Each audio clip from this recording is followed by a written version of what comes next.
ሰዋሰው ቅምሻ ከሰዋሰው መተግበሪያና ዩቲዩብ ቻናል የተገኙ ቁም ነገሮች የሚቀርቡበት ሰዋሰው ቅምሻ ዘወትር እሁድ በዚህ ሰዓት።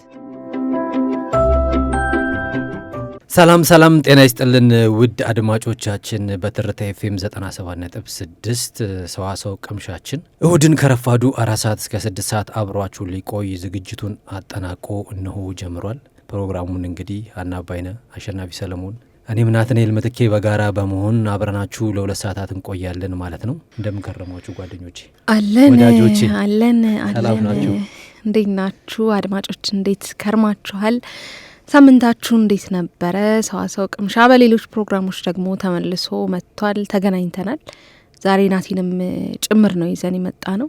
ባለፈው እኔና ሹ ብቻ ሆነን ቅር የተሰኙ የናቲ ወዳጆች ነበሩ አይደላችሁ? መተናል። ዛሬ ደግሞ ሶስታችንም እጅግ ሰብሰብ ብለን ተገናኝተናል። እንደተለመደው የተለያዩ አዳዲስ ጉዳዮችን እያነሳሳን ከአድማጮቻችን ጋር ለ2 ሰዓት ያክል ቆይታ የምናደርግ ነው የሚሆነው። የተለያዩ ከዓለም ዙሪያ የተገኙ ጣዕም ያላቸው ሙዚቃዎችን ወደ አድማጮቻችን እናደራረሳለን። በዚህ ሳምንት ምን አዳዲስ ጉዳዮች ነበሩ፣ በሳምንቱም በታሪክስ ወደኋላ ምን ይመልሰናል፣ ድንቃ ድንቅም ሁሉንም በአንድ ይዘናል። ትንሽ የዚህ ሳምንት ጉዳይ ባለፈውም ከአንድ ጋር ስናወራ ነበር ናቲ። ብርዷ ትንሽ ጠንከራለች፣ ዝናቡም ጨመረ።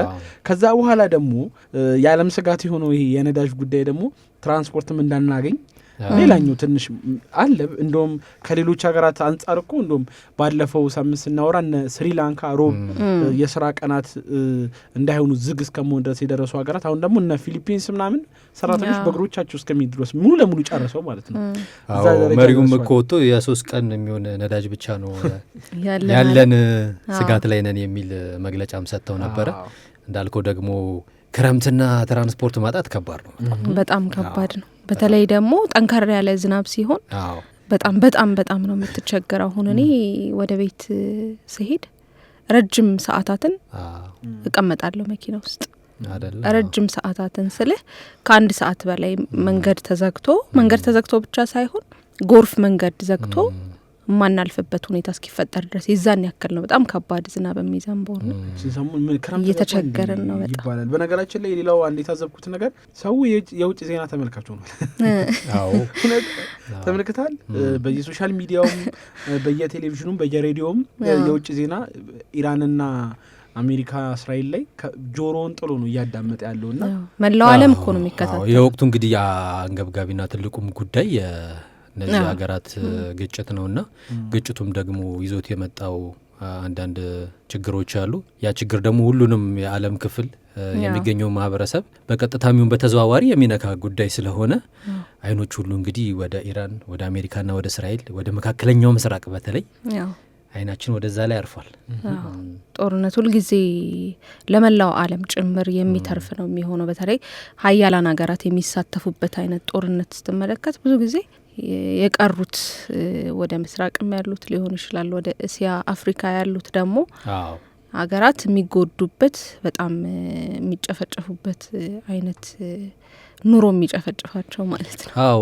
ብዙ እኮ መረጃዎችን ስናይ ትንሽ ሀገር፣ ደሀ ሀገር፣ ሀብታም ሀገር የሚል ጉዳይ አይደለም መሆን ያለው። ያው የነዳጅ ጉዳይ ነው። የነዳጅ ጉዳይ ደግሞ ሁሉንም ሀገራት የሚነካ ጉዳይ ነውና የዋጋው ማሻቀብ በራሱ ሁሉንም ሀገራት ላይ የሚያመጣቸው ትልልቅ ተጽዕኖች ይኖራሉና እንግዲህ ሰላሙን ያምጣልን እንላለን። ሰላሙ ሲመጣ ነው ሁሉም ነገር መልካም የሚሆነውና ሰላም በሌለበት አስቸጋሪ ነው። ያው እንግዲህ ወደ አፍሪካ ስንመጣ ደግሞ አሊኮ ዳንጎቴ ከዚሁ ከነዳጅ ጋር በተያያዘ እስኪ አፍሪካውያኖች አትጨነቁ ያለውላችሁ እያሉ ነው። ይኑርል። እንግዲህ አፍሪካዊው ቢሊየነር አሊኮ ዳንጎቴ ግዙፍ የነዳጅ ማጣሪያ እንዳላቸው ይታወቃልና ይህ የነዳጅ ማጣሪያ የአፍሪካ ሀገራትን የነዳጅ ኤክስፖርት በቅርብ ጊዜ መጀመሩን አስታውቋል። እንግዲህ ፋብሪካው ወደ 456 ቶን ነዳጅ ለሽያጭ አቅርቧል ማለት ነው። ከዚህ ከግጭቱ በኋላ የመጀመሪያዎቹ ገዢዎችም አይቬሪ ኮስት፣ ካሜሮንና ታንዛኒያ እንዲሁም ቶጎ መሆናቸው ተገልጿል። በናይጄሪያ የሚገኘው ይህ ማጣሪያ በቀን 650 ሺህ በርሜል ነዳጅ የማጣራት አቅም እንዳለውም ተነግሯል። የናይጄሪያ ፍላጎትን አሟልቶ ለውጭ ገበያ የሚተርፍ ምርት እያመረተም እንደሆነ እንግዲህ እየተነገረ ይገኛል። በመካከለኛው ምስራቅ ባለው ግጭት ምክንያት የተከሰተውን የኃይል አቅርቦት እጥረቱንና የዋጋ ንረቱን ለመቋቋም ኤክስፖርቱ በአፋጣኝ እንዲጀመርም አድርገዋል ማለት ነው። ይህ ጅምር ለምስራቅ ምዕራብና መካከለኛው አፍሪካ ሀገራት አስተማማኝ የኃይል አቅርቦትን ለመፍጠር ትልቅ ተስፋ እንዳለውም እየተነገረ ነው። ፋብሪካው በ2024 ስራ ከመጀመሩ በፊት ናይጄሪያ የነዳጅ ፍላጎቷን ሙሉ በሙሉ ከውጭ በማስገባት ያው የምታሟላ እንደነበር ይታወቃል። አሁን ግን ያው ላኪ መሆን ችላለች ማለት ነው። እንግዲህ የፋብሪካው ቃል አቀባይ እንደገለጹት ከአፍሪካ ሀገራት በተጨማሪ ከሌሎች ሀገራት ጋር ከፍተኛ የነዳጅ ፍላጎት እንዳለና እንደሚያቀርቡም ተናግረዋል ማለት ነው። እና እንግዲህ ለአፍሪካኖች ተስፋ የሚያጭር ዜና ይመስላል። በተለይ የተጎዱት እስያ ውስጥ ያሉ ሀገራት ናቸው በዚህ ጦርነት። ግን የአፍሪካም ሀገራት ቢሆን ዓለም ላይ ያለ በሙሉ ስለሚነካው በዚህ ጦርነት መነካታቸው መጎዳታቸው አይቀርም። ይሄ ደግሞ ጥሩ ተስፋ ይመስለኛል። ነዳጅ ጠፍቶ ሳይሆን እንኳ አሁን አፍሪካ ውስጥ ነዳጅ ጠፍቶ ሳይሆን ነዳጁ አለ። ግን ሪፋይነሪ ወይ ደግሞ ነዳጁን የሚጣራበት መንገድና ማሽኑ አፍሪካ ውስጥ የለም እና ወደ ሌላ ሀገር ድፍድፍ ነዳጁ ሄዶ ተጣርቶ ተመልሶ ነው የሚመጣውና ያ ደግሞ የሚፈልገው የራሱ የሆነ ጊዜ አለ ፕሮሰስ አለውና እነዚህ ነገሮች ወደ ቀውስ ውስጥ ይከታል። ጥሩ ዜና ነው። በተለይ ከዚህ ከጦርነቱ ጋር ተያይዞ በተለይ ዶናልድ ትራምፕና አስቂ ንግግሮቹም ደግሞ ዓለምን እያስገረም ነው አይደል? እሳቸው እኮ በቃ ከተመረጡ ጊዜ ጀምሮ በአንደኛው ቦርት አነጋጋሪ እንደሆኑ እንደዘለቁ ነው ያሉት። ደግሞ እንዲያለ እንላለን ሁልጊዜ አዲስ ነገር መስማት። አንዳንዴ ከመሪ የማይጠበቅ የሚመስል ንግግሮችንም እንሰማለን። በጣም ከዲፕሎማሲ አንጻር ስታየው እኮ ብዙ ጊዜ ሀገራት የሁለት ሀገር መሪዎች በጣም ዲፕሎማሲ የሚባል ነገር እኮ አለ አይደለ? ንግግራቸው ሁሉም ነገር እኮ ዲፕሎማሲውን የጠበቀ በጥንቃቄ የሚደረግ ነገር ነው። እሱ ግን ደስ ያለውን ከማለት ወደ ኋላ ኢራን ጠቅላይ መሪዋ ልታረገኝ ይፈልጋ እምቢ ብዬ ነው ይላል ደስ ሲለው። ባለፈውም እኮ ካስታውሳችሁ የጃፓኗ ሚኒስቴር ላይ በዋይት ሀውስ ተገኝተው በጣም ሲያሸማቅቃቸው የነበረው ንግግር ሲያደርጉ ነበርና መወራት የሌለበት ያለፈ ጊዜ ነበረ። በትክክል ተመልሶ ሊነሳ የማይገባ ጉዳይ ዘለንስኪ ላይ አድርጎ የነበረውን አይነት ሞመንት ነው የሚመስለው፣ የደገመው ነው የሚመስለው። ተሳቃ ሴትዮዋ አጠገቡና እንዳልሽው የመሪዎች ንግግር የመሪዎች ውይይት ሳይሆን በግለሰቦች በቃ ሊደረግ የሚችል ነው የሚመስለው ስታየው ንግግሩን በራሱ። በሀገር መሪ ደረጃ ይናገረዋል ብለህ የማትጠብቃቸውን ደስ ያለውን ነገር ሲናገር ትመለከተዋል። አሁንም ያነሳኸው አለ የጃፓን ባለስልጣን ሌሎችም ባለስልጣናት ባሉበት ጃፓንና አሜሪካ እኮ ወዳጆች ናቸው፣ የረጅም ጊዜ ወዳጆች ናቸው። እንዴት አልነገራችሁንም ይህንን ጦርነት ስትጀምሩ ምናምን ሲለው እንዴ እናንተ ያኔ ሁለተኛው ዓለም ጦርነት ጊዜ ፐርል ሃርበር የሚባል የአሜሪካ የጦር ሰፈርን አጥቅታ ነበር ጃፓንና እናንተ እሱን ስታጠቁ ነግራችሁናል ምናምን ይላል። እና ልክ እንትን ነው የሚመስለው ይሄ የጓደኛ ዝም ብሎ የጓደኛ ወሬ ምናምን ነው እንጂ የሚመስለው ባለስልጣናት ባሉበት ራሱ አይመስልም ንግግሮቹና አወዛጋቢ ናቸው። እንግዲህ አወዛጋቢነታቸውም እንደቀጠለ ነው።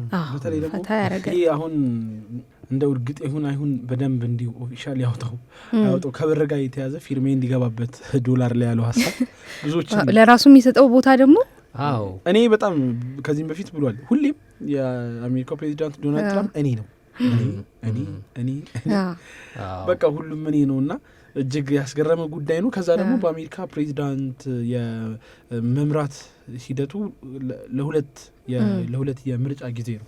18 ዓመታት በኋላ መመረጥ አይችልም እና ሶስተኛ ደግሞ ለመመረጥ ሌላ አዳዲስ ሀሳቦችን ይዞ እየመጣ ብቻ ግራ እያጋባ ነው ዓለምን ሳይቀር። ከፍተኛ ቦታ ነው የሚሰጠው ለራሱ በጣም አንዳንዴ ይሄ ማለት ሲሪየስ ሆኖ የሚታይበት ጉዳይ ላይ የሚያነሱት ሀሳብ እንዴት እንደዚህ ሊሆን ይችላል?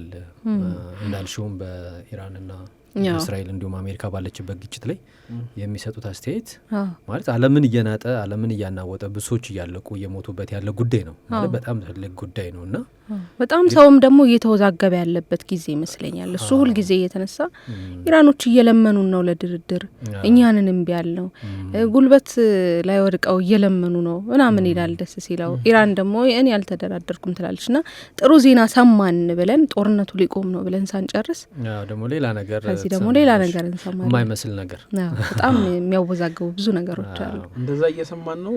ነገሩ እንዴት ነው? የጦርነት ትንተና ጀመራችሁ አድማጮቻችን እንዳይሉን ያላችሁት በትርት ኤፍኤም 97.6 ፕሮግራማችን ሰዋሰው ቅምሻ ነው።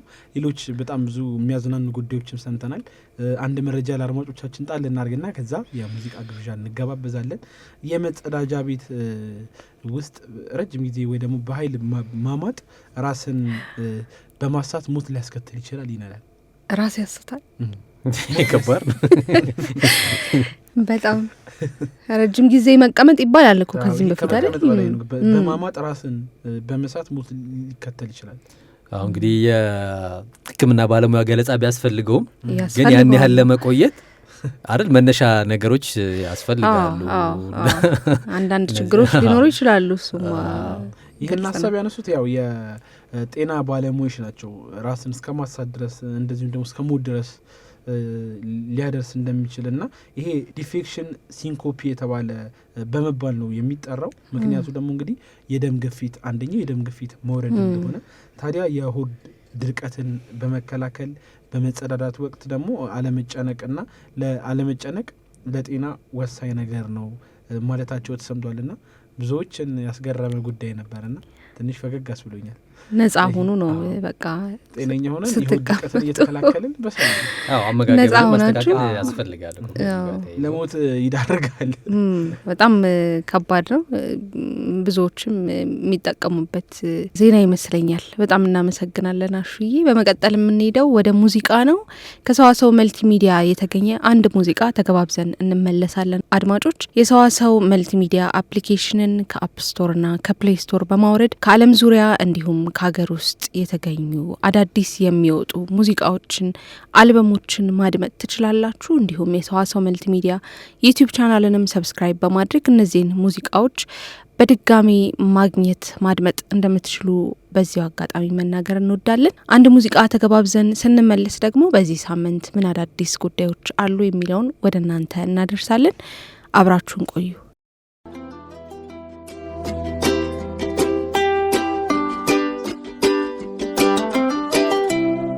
ከልቦ በቀረበው በትርታ 97.6 ላይ ነው የምትገኙት። አድማጮች እያደመጣችሁን ስላላችሁ እጅግ አድርገን እናመሰግናችኋለን።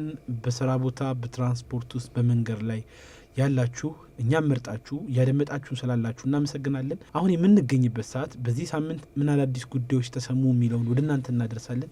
እጅግ ከምናንቸው በዚህ ሳምንትም ብዙ አዳዲስ ጉዳዮች የተሰሙበት ሳምንት ነው። ከነዚህ ውስጥ አንዱ ደግሞ ሳህለወርቅ ዘውዴ የቀድሞ የኢትዮጵያ ርዕሰ ብሔር ፕሬዚዳንት ሳህለወርቅ ዘውዴ ከፍተኛ ሽልማት ማግኘታቸውን ያበሰረን ዜና ነው። የቀድሞዋ የኢትዮጵያ ርዕሰ ብሔር ሳህለወርቅ ዘውዴ እንግዲህ በደቡብ አፍሪካ በተካሄደው 11ኛው ዓመታዊ የፎርብስ ሴት የአፍሪካ መሪ ጉባኤ ላይ ነው የእድሜ ልክ ስኬት ሽልማት ማግኘት የቻሉት ማለት ነው። በዝግጅቱ ላይ ተጽዕኖ ፈጣሪ የሆኑ ሴት አፍሪካውያን መሪዎች፣ ዲፕሎማቶች፣ ምሁራን እንዲሁም ልዩ ልዩ ተቋማት የተገኙበት ሲሆን ከዓለም አቀፍ የሴቶች ቀን ጋር በሚጣጣም ሁኔታም የተዘጋጀ ዝግጅት ነበረ። በወቅቱም ልዩ የሆነ የፓናል ውይይቶች እንዲሁም የአንድ ለአንድ ቃለ መጠይቆችም ተካሂደዋል። በሽልማት ስነ ስርዓቱ ወቅት የቀድሞው ርዕሰ ብሔር ሳህለወርቅ ዘውዴ በተባበሩት መንግስታትና ሀገር በማገልገል ላይ በነበሩበት ወቅት ክብር ለሰጧቸው ወንድ መሪዎች አድናቆታቸውን ሰጥተዋል። ይሄ መላው ኢትዮጵያን የሚያኮራ ዜና ነው። ሴቶችን በተለይ ደግሞ ኢትዮጵያኖችን፣ አፍሪካኖችን ብዙ ጊዜ እንደምንሰማው እንደምናውቀው በአፍሪካ ደረጃ ሴት መሪዎችም በዛም ሲታዩ እድሉ ሲሰጣቸው አናይም እና አንዳንድ ሀገራት እንደውም ሴቶች ወደ መሪነት ወደፊት እንዲመጡ ጥረት ሲያደርጉ እናያለን። ወደ ሽልማት መምጣታቸው ደግሞ ሴቶች የበለጠ ተነቃቅተው ወደ መሪነት መምጣት ለሽልማት እንደሚያበቃ ሞቲቬት የሚያደርግ የሽልማት ስነ ስርዓት ነው እና ሴቶችን የሚያበረታታ ነው። አሁንም እንግዲህ ሴት መሪዎች ኑልን እንላለን ማለት ነው። ሴቶች በዚህ ልክ ተጽዕኖ ፈጣሪ መሆን እንደሚችሉ የሚያሳይም ጭምር ነው። ደስ የሚል ዜና ነው ለሁላችንም። ፎርብስ መጽሔት ላይ እንግዲህ ሪኮግናይዝ መደረግ ወይም እውቅና መሰጠት ማለት ትልቅ ነገር ነው። ፎርብስ መጽሔት ትልቅ ነው፣ ትልቅ ስም ያለውም ጭምር ነው። በቅርብ ጊዜ እንደውም የሶል ሪብልስ መስራቿ ሰላማዊትም እንደዚሁ በፎርብስ የፊት ገጽ ላይ ፎቶዋ ተደርጎ እንደዚህ እውቅና ተሰጥቷት ነበረ። የኮራንበት ዜና ነበረ። ይሄ ደግሞ ሌላ ነው ማለት ነው። በጣም ደስ ይላል። እንግዲህ የቀድሞ የኢትዮጵያ ርዕሰ ብሔር የነበሩት ወይዘሮ ሳህለወርቅ ዘውዴ እንኳን ደስ ያላችሁ። ኢትዮጵያኖች ሴቶች እንኳን ደስ ያላችሁ ማለት እንወዳለን በዚሁ አጋጣሚ። ወደ እኔ መረጃ ስንሄድ ደግሞ ከቲያትር ጋር የተያያዘ ነው። በተለይ ደግሞ ታሪካዊ ቲያትር ለሚወዱ ታዳሚያን የሚሆን ዜና ነው ማለት ነው። የባልቻ አባነፍሶ እንግዲህ ታሪካዊ ቲያትር ሊመረቅ ነው ይለናል መረጃው። በሁለት የጦር አውድማዎች ላይ ጀብድ የሰሩት ደጃዝማች ባልቻ ሳፎ ስለ ጀግንነታቸው ፍቅር፣ ሰብአዊነትና መስዋዕትነትን የሚተርክ ባልቻ አባነፍሶ ታሪካዊ ቲያትር ለመድረክ ሊበቃ እንደሆነ ተነግሯል። በደራሲ ብርሃኑ ዘሪሁን ተደርሶ በዶክተር ተሻለ አሰፋ አዘጋጅነት ለመድረክ ተሰናድቷል ማለት ነው። ባልቻ አባነፍሶ ታሪካዊ ቲያትር አንጋፋና ወጣት ተዋናያኖችም ተሳትፈውበታል። እንዲሁም ደግሞ ከ4 ወር በላይ በልምምድ ቆይተዋል ተዋናዮቹ ማለት ነው። የቲያትር ቤቶች አስተዳደር ድርጅት ዋና አስፈጻሚ የሆኑት አቶ ፍጹም ዘገዬ በበኩላቸው የባልቻ አባነፍሶ ታሪካዊ ቲያትር ዝግጅት ኪነ ጥበባዊና ማህበራዊ ፋይዳ እንዳለውም ተናግረዋል። የባልቻ አባነፍሶ ታሪካዊ ቲያትር ከማዝናናትም በላይ ሀገራዊ አንድነትን ለማጠናከር እንዲሁም ደግሞ ትውልዱ ታሪኩን እንዲያውቅ የሚረዳ የጥበብ ስራ መሆኑንም ገልጸዋል ማለት ነው።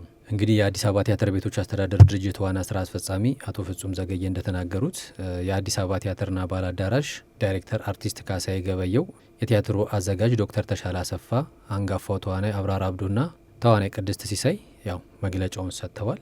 የአዲስ አበባ ቲያትር እንግዲህ ለረጅም ጊዜ በእድሳት ምክንያት ተዘግቶ ነበረ። እንግዲህ አሁን በባልቻ አባሳፎ ቲያትር ቀጥታ ወደ ስራ ተመልሷል ማለት ነው። ስለዚህ ታሪካዊ ቲያትር የሚወዱ ታዳሚዎች ቲያትሩን እንዲያዩ እንዲመለከቱ በክብር ተጋብዘዋል። ብዙ ጊዜ እንዲሁም አሁን ተቀዛቅዞ ነበር ሲባል የነበረው የዚህ የመድረክ የቲያትር ስራዎች አሁን ላይ በከፍተኛ ሁኔታ መምጣት መጀመራቸው ይበል የሚያሰኝ ጉዳይ ነው። ተመልካቹንም ከያዩንም ጭምር የሚያበረታ ለኢትዮጵያ የቲያትር ኢንዱስትሪው ጭምር ትልቅ በር ከፋች የሚሆን ሌሎች የሚታዩባቸው እንደና ዓለም ሲኒማ አይነት ደግሞ ሌሎች በዛ ያሉ በግሉ የሚኖሩ ሰዎችንም የሚያመጣ ኢንዱስትሪውን የሚያሰፋ ጉዳይ ነውና በጣም ብዙ ታሪክ የሚነገር ብቻ ሲሆን የሚታይ ሰዎች እንዲነበርን እንዲህ ብለው ቁልጭ ተብሎ ሊመለከቷቸው የሚገቡ ብዙ ታሪኮች አሉ። ገና እንሰራለን። ይሄ ጅምር ነውና እጅግ ደስ የሚያሰኝ ጉዳይ ነው። ሌላው በዚህ ሳምንት የተለያዩ ጉዳዮች ተሰምቶ ነበረ። በተለይ ከዚህ ከአሳሳች የማስታወቂያ ንግርቶች ጋር በተያያዘ ብዙዎች የተለያዩ ኪሳራዎች ውስጥ ሲገቡ የሰማንበት ሳምንት ነበረ። በአንድም ሆነ በሌላ መልኩ ሰዎች ሁልጊዜም የሚሰሟቸውንና የሚመለከቷቸውን መልእክቶች ከማጋራታቸው ወይንም ደግሞ እነዛን መልእክቶች ተከትሎ ራሳቸውን ችግር ውስጥ ከመክተታቸው በፊት በደንብ እንዲያጤኑ የሚል ማስጠንቀቂያ ከኢትዮጵያ የመገናኛ ብዙኃን የተሰጠበት ሳምንት ነበረ። ምክንያቱም ደግሞ ሰዎች ራሳቸውን ችግር ውስጥ ከተው አላስፈላጊ የቤተሰብ ችግርም ሌሎች መዘዞችም ይዘው እንደሚመጡ ተመልካቹን ብቻ ሳይሆን ማስታወቂያ ነጋሪዎቹንም ጭምር ስለሚናገሩለት ማስታወቂያ ስለሚያስታውቁት ፕሮዳክት ምርትና አገልግሎት ምንነት እውነታም አጥርተው ድብን ያለ እውቀት ኖሯቸውና ትክክል የሆነው ላይ ሰዎችን ከተሳሳተ መረጃ እንዲጠብቋቸው ራሳችሁን እንድታደርጉ የሚል ማሳሰቢያ የተሰጠበት ሳምንት ነበረ በዚህ ሳምንትና እንደዚሁም ደግሞ የመገናኛ ብዙኃን በዚህ በማስታወቂያ ይዘቶች ላይ የሚታዩ የሕግ ጥሰቶች ደግሞ ለመቆጣጠርም የህብረተሰቡ ተሳትፎ እጅግ በጣም ወሳኝ መሆኑን ከገለጸ በኋላ ታዲያ ለዚህም ማንኛውም ሰው ሀሰተኛ መረጃን ሲመለከት እንግዲህ በአስቀምጫው የነጻ የስልክ መስመር 9192 ላይ ጥቆማ እንድትሰጡኝ የሚል ጥሪም አቅርቧል። ታዲያ ይህ እርምጃ በመገናኛ ብዙኃን ዘርፍ ጤናማ እንደዚሁም ደግሞ ኃላፊነት የተሞላበት የመረጃ ፍሰት እንዲኖር ለማስቻል ያለመ መሆኑም የተሰማው። አሁን እንግዲህ አሁን የሶሻል ሚዲያ ጊዜ ማህበራዊ ትስስር ገጾች የበዙበት ሁሉም ሰው እንደፈለገ የፈለገውን ሀሳብ የሚያስተላልፍበት ፕላትፎርም እንደ መኖሩ መጠን ትክክለኛውን ከሀሰተኛው ለመለየት በጣም አስቸጋሪ የሆነበት ጊዜ ይመስለኛል እና ይሄ እንደ ዓለምም እንደ ሀገርም መንግስታቶችም የተቸገሩበት ጊዜ ነው። ስለዚህ ያው መረጃን ማጥራት ያስፈልጋል። ግን ደግሞ ያ መረጃ መነሻው የት ነው፣ ከየት መጣ፣ እንዴት መጣ የሚለውን ደግሞ ተመልካቹም የሚያጠራበት ሌላ አውድ የለም፣ የተፈጠረ ነገር የለም። ያየነውን ነገር በሙሉ ትክክል ነው ብሎ የመቀበል ያንን ደግሞ ለሌሎች ሰው የማጋራት ልምድ ነው እንጂ እውነት ትክክል ነው ወይ እስኪ እንዴት ነው ልናውቅ የምንችለው የሚለው የምናጠራበት መንገድ ስልክ ቁጥርም ተቀምጧል። በዛ መሰረት ሰው ከተጠራጠረና ማስታወቂያው ላይ አሳሳች ነገር ወይም ደግሞ አጠራጣሪ ነገር ካየ በዛ ስልክ ቁጥር ተጠቅሞ እንደዚህ አይነት ፕላትፎርም መኖሩ መልካም ነው ብዬ አስባለሁ። በጣም ምንድነው ብሎ መጠየቅ መልካም ነው። ልክ ነህ ናቲ። ወደ ቀጣዩ ዜና ደግሞ ስናልፍ በሳይንስ ሙዚየም በመጪው ሳምንት የሚካሄድ አንድ ውድድር አለ። የፓን አፍሪካ ሮቦቲክስ ሻምፒዮንሺፕ ውድድር ነው። የኢትዮ ሮቦቲክስ የትምህርትና ስልጠና ማዕከል እኔ ችግር ፈቺ ነኝ በሚል መሪ ቃል ነው ከመጋቢት 24 እስከ 26 ቀን ድረስ ለ3 ቀናት የሚቆይ የፓን አፍሪካ ሮቦቲክስ ሻምፒዮንሺፕን የሚያካሂደው ማለት ነው። በዚህ ታላቅ መድረክ ላይ ታዲያ ከአንደኛ ደረጃ እስከ ዩኒቨርሲቲ የሚገኙ በሮቦቲክስ ኮዲንግና ዲዛይን እውቀት ያላቸው የፈጠራ ብቃት ያላቸው ተማሪዎች ስራቸውን የሚያሳዩ ይሆናል። አላማውም በቴክኖሎጂ የታገዘ ማህበራዊና ሀገራዊ ችግሮችን የሚፈታ ወጣት ትውልድ መገንባት ነው። በዚህ ውድድር ላይ የቴክኖሎጂና ኢኖቬሽን ሚኒስቴር ከፍተኛ አመራሮች ይኖራሉ። የዘርፉ ተቋማትና ወላጆችም ይታደማሉ። ሁሉም ሰውም የተጋበዘበት የሻምፒዮንሺፕ ውድድር ነው። በሳይንስ ሙዚየም ነው እንደጠቀስ ነው የሚካሄደው። መርሃ ግብሩ ታዳጊዎች በሳይንስና ቴክኖሎጂ ዓለም ያላቸውን ተሳትፎ ማበረታታትን ሰንቋል። እንዲሁም በወጣቶች መካከል የፈጠራ ፉክክርና የተሞክሮ ልውውጥም እንዲኖር እድል የሚፈጥር ነው የተባለው። ኢትዮ ሮቦቲክስ እንግዲህ ባለፉት 15 ዓመታት በርካታ ወጣቶችን በቻይና፣ ካናዳና አሜሪካ በሚካሄዱ ዓለም አቀፍ ውድድሮች ላይ ሲያሳትፍ እንዲሁም የሀገራቸውን ስም ሲያስጠሩ እንደቆዩ ይታወቃል። በመጪው ሐሙስና አርብ ታዲያ በሳይንስ ሙዚየም የሚካሄደው ውድድር ተማሪዎች ያላቸውን ዓለም አቀፋዊ ተወዳዳሪነት የሚያጎለብቱበትና ለታላላቅ የፈጠራ ስራዎች የሚዘጋጁበት ትልቅ መድረክ መሆኑ ነው የተነገረው። አሪፍ መረጃ ነው ሀኒዬ። በተለይ ሳይንስና ቴክኖሎጂ ለሚወዱ ሰዎች ታዳጊ ተማሪዎች ምርጥ ዜና ነው። አቅማቸውን ፍላጎታቸውን የሚያሳዩበት አቅማቸውን እንደ ሀገርም ትልቅ አበርክቶ የሚያደርጉበት ነው። ብዙ ጊዜ ስንመለከት የሚወዳደሩበትም ቦታ አለመኖሩ ለሳይንስና ለቴክኖሎጂም ያለን አመለካከት ትንሽ አስቸጋሪ በመሆኑ ከሀገር ውጭ በመውጣት ኢትዮጵያን ወክሎ ሲወዳደሩ እናያለን። አሁን ደግሞ በሀገራችን እዚሁ ያላቸውን እውቀት ተጠቅመው ውድድር ውስጥ መግባታቸው ያው የመጪውን ጊዜ የሚዋጁበት በሳይንስና በቴክኖሎጂ ሀገራቸውን ወደፊት የሚያራምዱበት ትልቅ እድል ነውና በዚህ ሙያ ያሉ ሰዎች እንዲሳተፉ እንግዲህ ግብዣችን ነው። ተጠርተዋል። አዎ። ሌላኛው ፌስቡክ ተቀጣ ይለናል። በዚህ ሳምንት የተሰማው መረጃ የፌስቡክ ባለቤት እንግዲህ ሜታ ልጆችን ለወሲባዊ ይዘቶች በማጋለጥ የ$375 ሚሊዮን ፍርድ እንደተፈረደበት ነው በዚህ ሳምንት የተሰማው። ጉዳዩ እንዲህ ነው። በአሜሪካ የኒው ሜክሲኮ ግዛት ፍርድ ቤት ነው የዚህ የማህበራዊ ሚዲያ ሜታ ህጻናትን ደህንነታቸውን ለመጠበቅ የሚያስችሉ የደህንነት እርምጃዎችን በተመለከተ እንግዲህ ለህዝብ አሳሳች መረጃዎችን በመስጠቱ የዚህን ያህል ገንዘብ ካሳ እንዲከፍል የወሰነበት። ታዲያ ለ7 ሳምንታት በዘለቀው የፍርድ ቤት ክርክርም የአቃቢ ህግ ቡድኑ የሜታ ውስጥ ስትራቴጂካዊ ሰነዶች እንደዚሁም ደግሞ የምርመራ ውጤቶችን እንደ ማስረጃነት ማቅረቡን የተሰማው። ታዲያ ኩባንያው ህጻናት በመድረኮቹ ላይ አደጋ እንደሚገጥማቸው እያወቀ ከሰራተኞቹ የሚቀርቡለት ማስጠንቀቂያዎችን ችላ ማለቱን እንደሚያሳዩን የተገለጹትና ብዙዎች ህጻናት ለዚህ ለወሲባዊ ጥቃትና ለወሲባዊ ምልከታ የተጋለጡበት ዳታ ተገኝቷል በሚል ነው ይህን ያህል ካሳና ይህን ያህል ፍርድ እንዲፈረድበት የተደረገው። ታዲያ ሜታ የቀረበበትን ክስ ተከትሎ እንዲከፍል የተጣለበት $375 ሚሊዮን ቅጣት በዳኞቹ እንግዲህ የተሰላው ተፈጽሟል የሚባሉ በሺዎች የሚቆጠሩ ጥሰቶች ላይ እስከ $5,000 የሚደርስ ከእያንዳንዱ በየጥሰቶቹ ነው እዚህ ብር ድረስ የደረሰው እና ቅጣትን በመጣል ሜታ መከሰሱ ብዙዎችን ያስገረመ ጉዳይ ነበር። ፌስቡክ ግዴታ ነው ያው እንደዚህ አይነት ቅጣት ከዚህ በፊትም ከተጠቃሚዎች የግለሰባዊ መረጃን ከማውጣት ጋር በተያያዘ ሜታ ክስ ላይ ቀርቦ የነበረበት አጋጣሚ ነበርና አንዳንዴ እንግዲህ ሶሻል ሚዲያ ብዙ ጊዜ ተደጋግሞ እናወራዋለን በዚህ ፕሮግራማችን። ልጓም ካልተበጀለት ፍሬም ካልተበጀለት በጣም አስቸጋሪ የሆነ እንደዚህ ታዳጊዎችን ደግሞ ለእንደዚህ አይነት ጥቃት የሚያጋልጥ ስለሆነ እንደዚህ በቅጣቶች በእርምጃዎች እንዲስተካከሉ ማድረጉ ትልቅ ነገር ነው። በጣም ልክ ነህ ናቲ። ቁጥጥር ማድረግና በተለይ ልጆች ተጋላጭ የሚሆኑባቸውን ቦታዎች ደግሞ በጥንቃቄ መያዝ አስፈላጊ ነው፣ ግዴታው ነው ብዬ አስባለሁ። ልክ ነህ።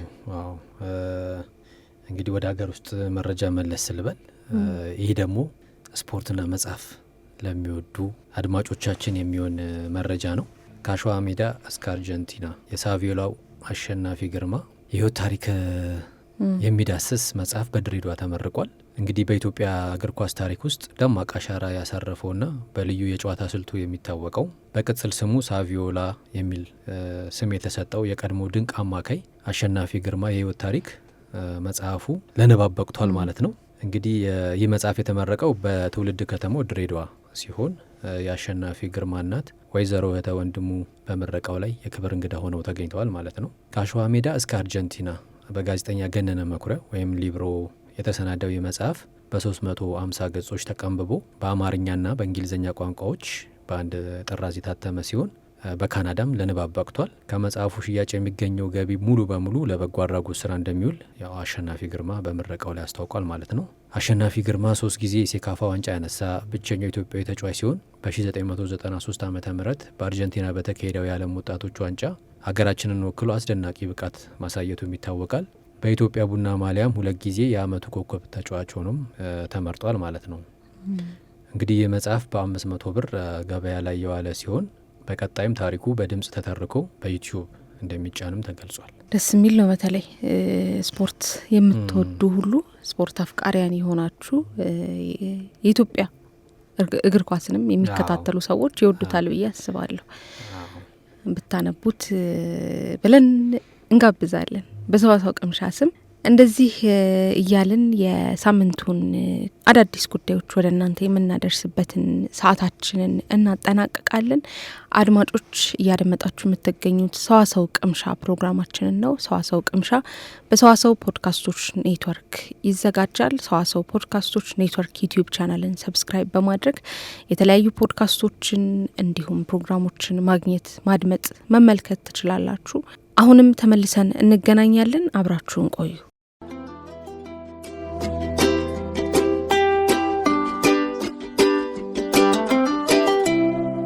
ተመለስን። ውድ አድማጮቻችን ያላችሁት ትርታ ኤፍኤም 97.6 ላይ ነው። ፕሮግራማችን ደግሞ ሰዋሰው ቅምሻ ነው። የሳምንቱን መረጃ ካደመጥን በኋላ ሙዚቃ ተገባበዝን። አሁን ደግሞ አንድ ከሰዋሰው ፖድካስቶች ኔትወርክ የተገኘ አንድ ፕሮግራም እንገባበዛለን። ፕሮግራሙን ከመጋበዛችን በፊት ግን ስለ ፕሮግራሙ ምን ይላል፣ ምን አይነት ፕሮግራም ነው የምንጋብዘው የሚለውን ትንሽ ብንወያይበት ብለን ነው። ብዙ ጊዜ ካስታወላችሁ አገራት በፊት አገራት ግዛታቸውን ለማስፋፋት ወታደሮቻቸውን ጭነው ጦር አዝምተው ተዋግተው ነበር ግዛት የሚይዙት። አሁን ግን ያቀርቷልና ለምን ቀረ? በምን አይነት መንገድስ ነው ሌሎች ሀገሮች በተለይ ደግሞ አደጉ የምንላቸው ሀገራት ሌሎችን ሀገሮች እየገዙ ወይም ደግሞ እያስተዳደሩ ያለው የሚለውን መጽሐፍ የጻፈ ጆን ፐርኪንስ የተባለ አንድ ግለሰብ አለ። ይህ ግለሰብ እንግዲህ በመጽሐፍ ውስጥ ካተታቸው ሀተታዎች ውስጥ የአገራትን ኢኮኖሚ በማዳከም ብድሮችን በመስጠት የተለያዩ ማማለያዎችን በማቅረብ አገራት ሊያድጉ የሚችለው በእንደዚህ አይነት መንገድ ነው በሚል ያንን ደግሞ የሚሰሩላቸው ደላሎች፣ የዲፕሎማሲ ሰዎች፣ የመንግስት ሰዎችን በመቅጠር ሌሎች ሀገራት እንዲያምኑ ወደ ብድሩ እንዲገቡና ከተበደሩም በኋላ ደግሞ በዕዳ ጫና ውስጥ ሆነው ለነዛ ሀገራቶች ዕዳ ሲከፍሉ የሚኖሩበትን አጋጣሚ እናያለንና መጽሐፉ በተወሰነ መልኩ ይህንን ያትታል። ያው እንዳልከው ነው እናትዬ።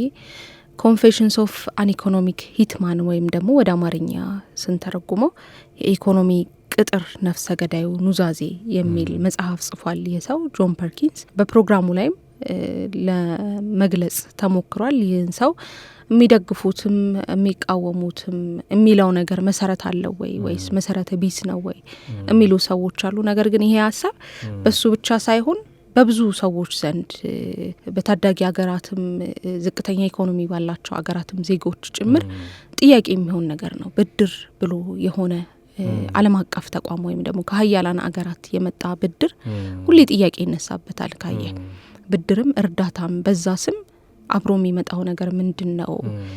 ማግኘት የተፈለገው ሪተርኑስ ምንድነው ለነሱ ብሎ ጥያቄ የሚያነሱ ሰዎች አሉ። እነዚህን ሰዎች ሀሳባቸውን የሚደግፍላቸውም አይነት መጽሐፍ ይመስለኛል የጆን ፐርኪንስ መጽሐፍ። ታዲያ ጆን ፐርኪንስ ማን ነው?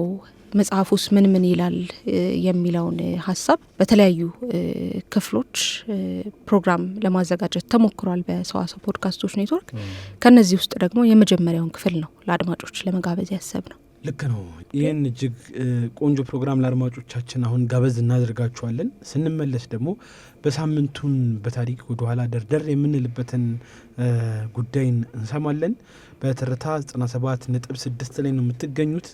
ፕሮግራማችን ደግሞ ሰዋሰው ቅምሻ ነው። ከሰዋሰው መልቲሚዲያ የተገኙ ሙዚቃዎችን እንጋብዛለን። ከሰዋሰው ፖድካስት ኔትወርክ የተገኙ ሀሳቦችን፣ ፖድካስቶችን፣ የህግና ህግ ነክ ጉዳዮችን፣ የተለያዩ ፐርሰናል ዴቨሎፕመንት ላይ የሚሰሩ ፕሮጀክት ማኔጅመንት፣ እንደዚሁም ደግሞ እጅግ በጣም ወቅታዊ የሆኑ ጉዳዮችን ሁሌም እናነሳሳለን። ቻናላችንን ሰብስክራይብ በማድረግ እንድትወዳጁንም እንጠይቃችኋለን። ተመልሰን እንመጣለን።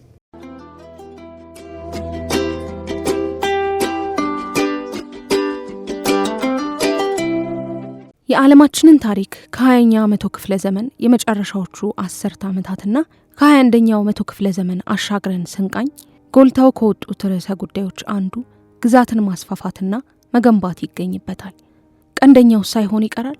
በእነዚህ የሰው ልጅ ረጅም የታሪክ ዘመናት ግዛቱን ሊያስፋፋ ያለመ ኃያል ኃይል የጦር መሳሪያን ይዞ ለውጊያ ሰፍስፎ የሚመጣ ነበር። በዚህ አሁን ባለንበት የግሎባላይዜሽን ዘመንስ ለመሆኑ ግዛትን ማስፋትና መገንባት ወይም ኢምፓየር ቢልዲንግ አለን?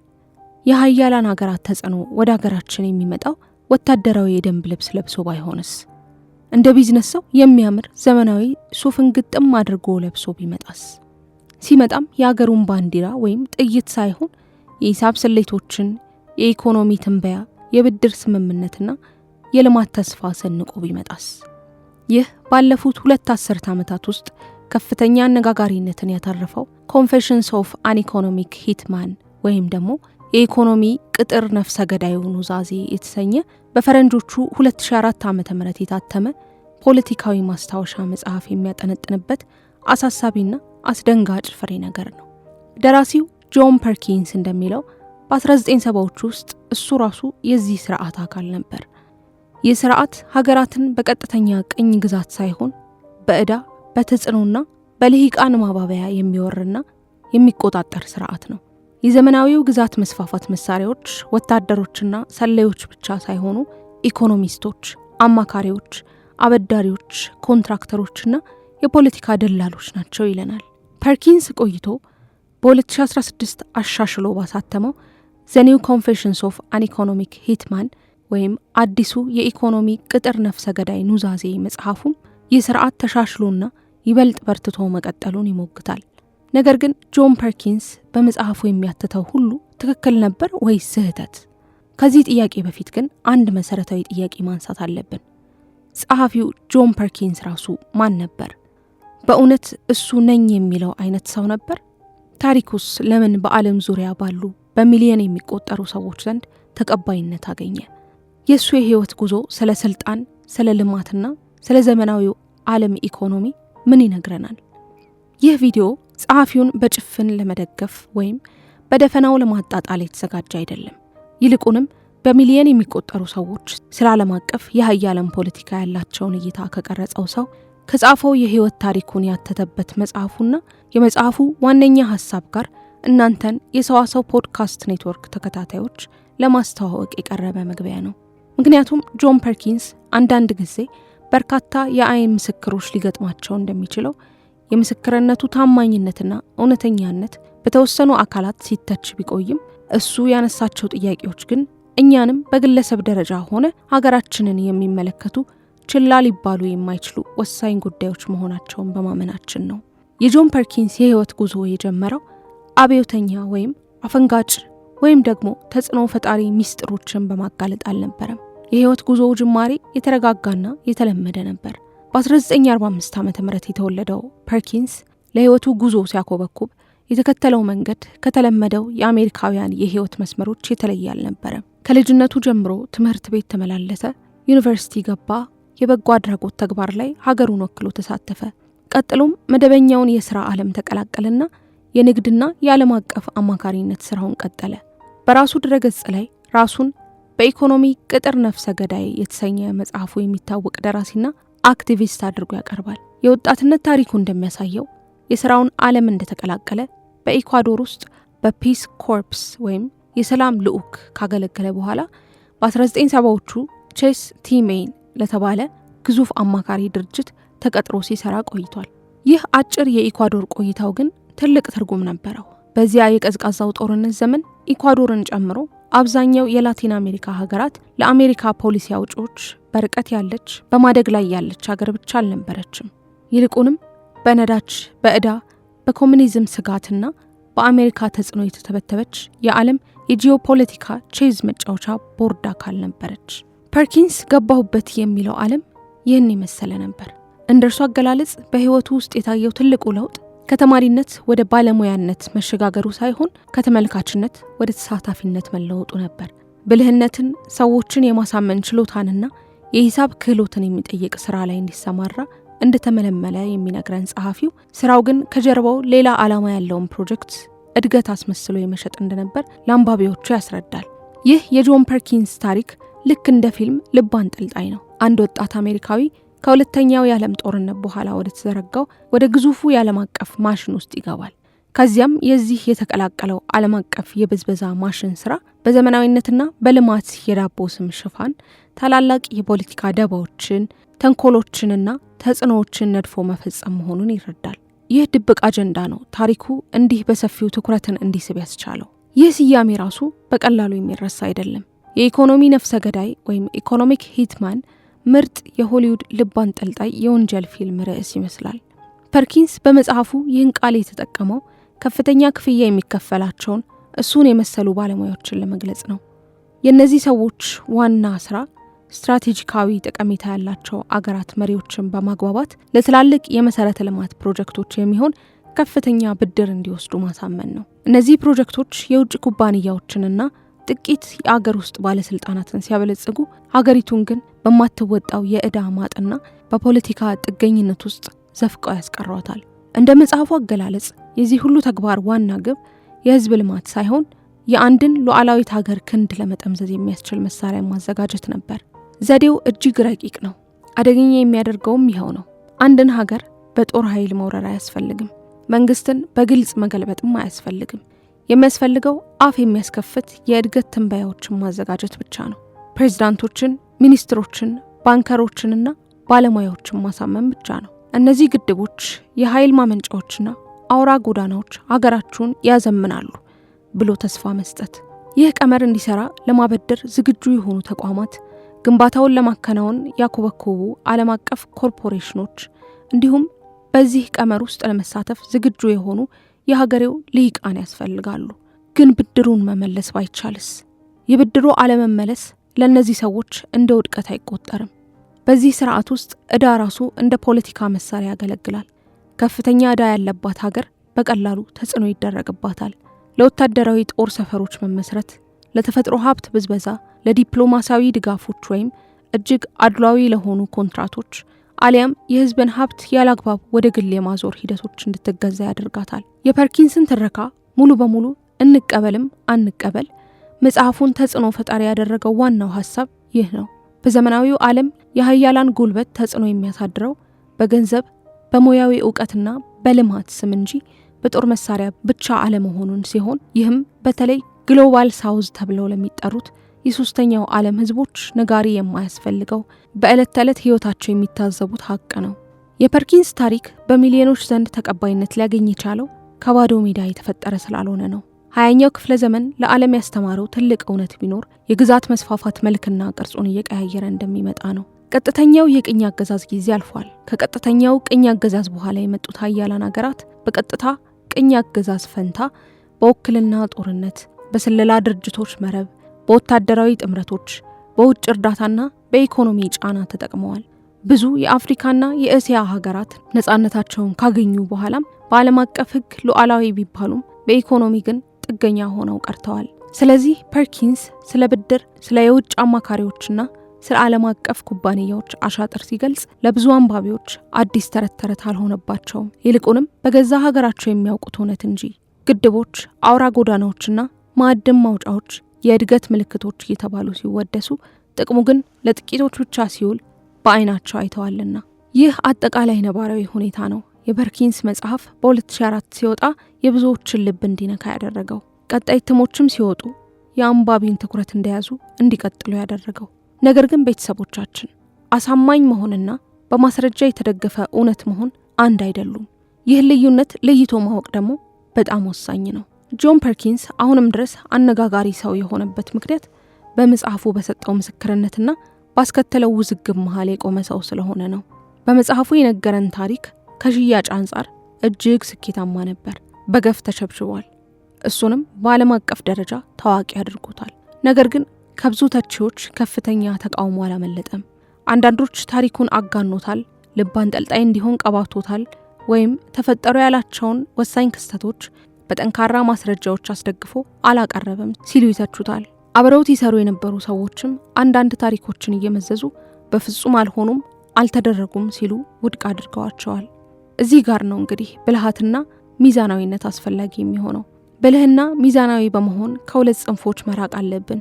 አንደኛው ጽንፍ ታሪኩ ስሜት ስለሚነካና ደስ ስለሚል ብቻ ሁሉንም ነገር እንደወረደ ማመን ሲሆን፣ ሁለተኛው ጽንፍ ደግሞ አንዳንድ የመጽሐፉ ክፍሎች ትችት ስለቀረበባቸው ብቻ ሙሉ መጽሐፉን ውድቅ ማድረግ ነው። ታሪክ ሁልጊዜም ነጭና ጥቁር አይደለም። አንዳንድ ጊዜ የአንድ ሰው የታሪክ ማስታወሻ ግነትን፣ የተመረጡ ትዝታዎችንና እውነተኛ ታሪካዊ ግንዛቤዎችን በአንድ ላይ አዋህዶ ሊይዝ ይችላል። ስለዚህ ትክክለኛው ጥያቄ ጆን ፐርኪንስን እንደ ቅዱስ የተገፋ ጠበቃ አድርገን ልንመለከተው አይገባም የሚል ወይንም ደግሞ ይህ ሰውዬ እየዋሸ ይሆን የሚለውም አይደለም። ይልቁንም ተገቢው ጥያቄ ከታሪክ ውስጥ ትክክል የሆነው የትኛው ነው? የትኛውስ ተጋኗል? እንዲሁም በመጽሐፉ ከትቦ ያስነበበንስ ታሪክ ለምን በዓለም ዙሪያ ይህን ያህል ተጽዕኖ ሊፈጥር ቻለ የሚለው ነው። በዚህ ቪዲዮ ጀመረን በምናቀርባቸው ተከታታይ ቪዲዮዎች ለእነዚህ ጥያቄዎች ምላሽ ለማግኘት እንሞክራለን። ፐርኪንስን በሚገባ ለመረዳት እኖርበት ነበር ወደሚለው ዘመን መለስ ብለን ወቅቱን መቃኘት የተገባ ነው። ዘመኑ የቀዝቃዛው ጦርነት ዘመን ነበር። ይህ ወቅት ዓለም በካፒታሊዝምና በኮሚኒዝም ርዕዮተ ዓለም የተከፈለችበት፣ ነገር ግን ከበስተጀርባ በገንዘብ በነዳጅና በስትራቴጂካዊ መልክዓ ምድራዊ ቦታዎችና በድህረ ቅኝ አገዛዝ ለውጦች እርስ በርስ ተሳስራ የምትታመስበት ወቅት ነበር። በላቲን አሜሪካ፣ በእስያ፣ በአፍሪካና በመካከለኛው ምስራቅ ያሉ አዳዲስ ሀገራት ዘመናዊ እንዲሆኑ ከፍተኛ ግፊት ይደረግባቸው ነበር። መሪዎቻቸው ኢንዱስትሪዎችን ማስፋፋት፣ ከተሞችን መገንባትና የኤሌክትሪክ ኃይል ማዳረስ እንዳለባቸው ይነገራቸው ነበር። በዚህ የዘመኑ ጨዋታ ላይም ዓለም አቀፍ ተቋማት፣ የምዕራቡ ዓለም መንግስታት፣ ሌላው ቀርቶ የግል የንግድ ተቋማት ሳይቀሩ የተሳተፉበት ነበር። ነገሩ በወረቀት ላይ ሲታይ ቅዱስ ተግባር ይመስላል። በእርግጥ መሰረተ ልማት እኮ ያስፈልጋል። መንገድ፣ ኤሌክትሪክ፣ ወደቦች ለሀገር ወሳኝ ናቸው። ኢንቨስትመንትም ያስፈልጋቸዋል። ሆኖም መሰረታዊ ታሪካዊ ጥያቄዎች ግን እነዚህም ፕሮጀክቶች ማን ነደፋቸው? ማንስ ፋይናንስ አደረጋቸው? ትክክለኛው ትርፍስ የማንን ካዝና አጣበበ? ያስከተለው የዕዳ ቀንበርስ የማንን ጫንቃ አጎበጠ? ለመሆኑ ልማት ወይም ዘመናዊነት ማለትስ ምን ማለት እንደሆነ ትርጉም የሚሰጠውስ ማን ነው? የሚሉት ናቸው። የፐርኪንስ ትረካ ኃይል እነዚህ ጥያቄዎች ተራ የኢኮኖሚ ስሌቶች ብቻ ሳይሆኑ የፖለቲካ፣ የሞራልና የህልውና ጥያቄዎች መሆናቸውን አጉልቶ ማሳየቱ ነው። በመጽሐፉ ደጋግሞ እንደከተበው ፐርኪንስ ቁጥሮችን የሚያሰላ የኢኮኖሚ ባለሙያ ብቻ አልነበረም። የሀገራትን የወደፊት እጣ ፈንታ አስቀድሞ የሚጽፍ ሰውም እንጂ። ለዚያውም የእነዚህ ሀገራት ህዝቦች እየተደገሰላቸው ያለውን ፍጹም በማያውቁበት ሁኔታ፣ ፍላጎታቸውንና ህልማቸውን ባልጠየቁበት ሁኔታ። ታዲያ ጆን ፐርኪንስ ዛሬም ድረስ ለምን ይነበባል? ያነሳው ሐሳብ ለምን ትኩረታችንን ሰቅዞ እንደያዘ ቀጠለ? ምክንያቱም ያነሳቸው ስጋቶች ዛሬም ከዓለማችን ላይ ስላልጠፉ ነው።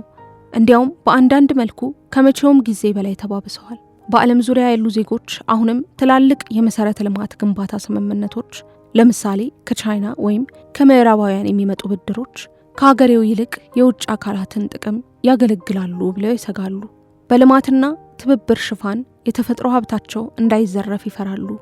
ጥቂት የሀገሬው የንግድ ልሂቃን በሀብት ላይ ሀብትን ሲያጋብሱ፣ በተቃራኒው የህዝቡ ኑሮና የሀገሪቱ ሉዓላዊነት መዳከሙ ያብሰለስላቸዋል። ፐርኪንስን ይበልጥ ተወዳጅ ያደረገው ሌላው ወሳኝ ነጥብ ደግሞ ይህ ነው። የውጭ ኃይላትን ብቻ አይወቅስም። ግዛትንና ተጽዕኖን የማስፋፋት ተግባር ሁልጊዜም የሀገር ውስጥ አጋሮች ያስፈልጉታል ይለናል። የትኛውም ሀገር ከውጭ ብቻ ተጽዕኖ አይደረግበትም። ሁልጊዜም ከውጭ ኃይሎች ጋር የሚያብሩ የራሳቸውን ኪስ የሚያደልቡ የሀገር ውስጥ ፖለቲከኞች፣ የንግድ ልሂቃን፣ ደላሎችና ሙያተኞች አሉ። ጭቆናና ብዝበዛ የአንድ ወገን ታሪክ አይደለም፣ የጥቅም ትስስር ነው። ይህ እውነት ደግሞ ታሪኩን ይበልጥ መራራ ያደርገዋል። ምክንያቱም ችግሩ የእነሱ ብቻ ሳይሆን የእኛም ጭምር ነውና። ጆን ፐርኪንስ እንደ አንድ ባለ ታሪክ አድማጭን የሚስበው ፍጹም ንጹህ ሰው ሆኖ ስለቀረበ አይደለም። ይልቁንም ሰውየው በውስጡ እርስ በርስ የሚጋጩ ስሜቶች ሲያንገላቱት የሚስተዋል ሰው ስለሆነ ነው። ራሱን የሚያቀርበው በስልጣን በገንዘብና በምቾት እንደተታለለ ሰው አድርጎ ነው። በቅንጡ ሆቴሎች ሲንሸራሸር፣ በትላልቅ ኦፊሴላዊ ስብሰባዎች ላይ ሲገኝ፣ በበርካታ ልሂቃን መካከል ሲያልፍ፣ በግዙፍ ዓለም አቀፍ እቅዶችና ድርድሮች ላይ አሻራውን ሲያሳርፍ የቆየ ሰው ነበር። ስኬታማ የሆነ እንደሆነም ያምን ነበር። ከዚያ ግን ቀስ በቀስ ያ ስኬት፣ ያ ምቾት በራሱ ትልቅ የሞራል ውድቀትና በሰብአዊነት ላይ የተፈጸመ ወንጀል መሆኑን የተረዳ ሰው ነው። ታሪኩ ልክ እንደ ኑዛዜ የቀረበ በመሆኑ የሰዎችን ልብ ሰርስሮ የሚገባ ነው። ኑዛዜ ደግሞ ልዩ ስሜት አለው። ኑዛዜ ውስጥ ሚስጥር አለ፣ ጸጸት አለ፣ መገለጥ አለ። ሆኖም ግን ታሪክን ለሚመረምር ሰው ኑዛዜ የራሱ የሆነ ችግር አለው። ሰዎች ሲናዘዙ የራሳቸውን ድርሻ ሊያሳንሱ፣ አልፈውም ራሳቸውን እንደ ጀግና ሊያቀርቡ ይችላሉ። ስለዚህ ፐርኪንስን ስናጠና እውነተኛ ነገር አይቶ ሊሆን እንደሚችል ማመናችን እንዳለ ሆኖ ራሱን የታሪኩ ዋና ተዋናይ አድርጎ እያቀረበ መሆኑንም አለመዘንጋት ብልህነት ነው። ኮንፌሽንስ ኦፍ አን ኢኮኖሚክ ሂትማን ጊዜያትን ተሻግሮ እየተነበበ እንዲቆይ ያደረገው ከጀርባ ያለው ትልቅ ጥያቄ ሳይሆን አይቀርም። የዘመናችን ብዝበዛና ቅኝ አገዛዝ ስኬታማ ለመሆን የግድ ጦርነት ባያስፈልገውስ? በባለሙያዎች፣ በዓለም አቀፍ ተቋማት፣ በውሎች፣ በፖሊሲ ሰነዶች፣ በዕዳ ሰንጠረዦችና በዘመናዊነት ስም በእጅ አዙር ቢሰራና ሀገርን ቢቆጣጠርስ? ቅኝ ቢገዛስ?